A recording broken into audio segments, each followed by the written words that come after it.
హిందువులు కులాల వారీగా పార్టీల వారీగా విడిపోయి ఓట్లేశారు. అదే ముస్లింలు అయితే కనుక పోలరైజ్డ్గా ఓట్లేస్తారన్నట్టు చాలా ఖచ్చితమైనటువంటి లెక్క.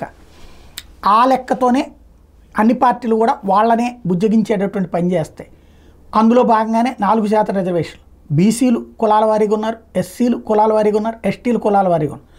వాళ్ళకి దక్కేటటువంటి 4% తీసుకెళ్ళి అటుపక్కకి ఇచ్చిన ముస్లింలకు ఇచ్చిన వీళ్ళెవరూ పట్టించుకో. ఎందుకంటే ఇక్కడ పోలరైజ్డ్గా ఉండరు కాబట్టి.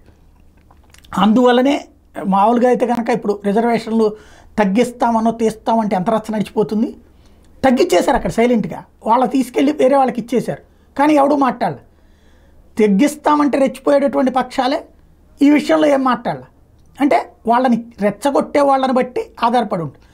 ఇప్పుడు అదే నరేంద్ర మోడీ ఇంకొక టిప్ ఇచ్చినట్టున్నారు కాంగ్రెస్కి. ఏంటంటే కాంగ్రెస్ అధికారంలోకి వస్తే మైనార్టీలకి 15% నిధులు మళ్ళీ ఇస్తారు, బడ్జెట్లో కేటాయిస్తారు అన్నట్టు. రేపు పొద్దునో ఎల్లుండో రాహుల్ గాంధీ హామీ ఇచ్చినా ఆశ్చర్యపోనక్కర్లా. లేకపోతే నెక్స్ట్ ఎలక్షన్స్ కాంగ్రెస్ పార్టీ పాలిత రాష్ట్రాలు లేకపోతే కనుక బీజేపీ ఇతర పార్టీలకు సంబంధించినటువంటి వాళ్ళందరూ కూడా అదే హామీలు ఇచ్చినా ఆశ్చర్యపోనక్కర్లేదు. ఓ టిప్ ఇచ్చినట్టున్నారు ఆయన.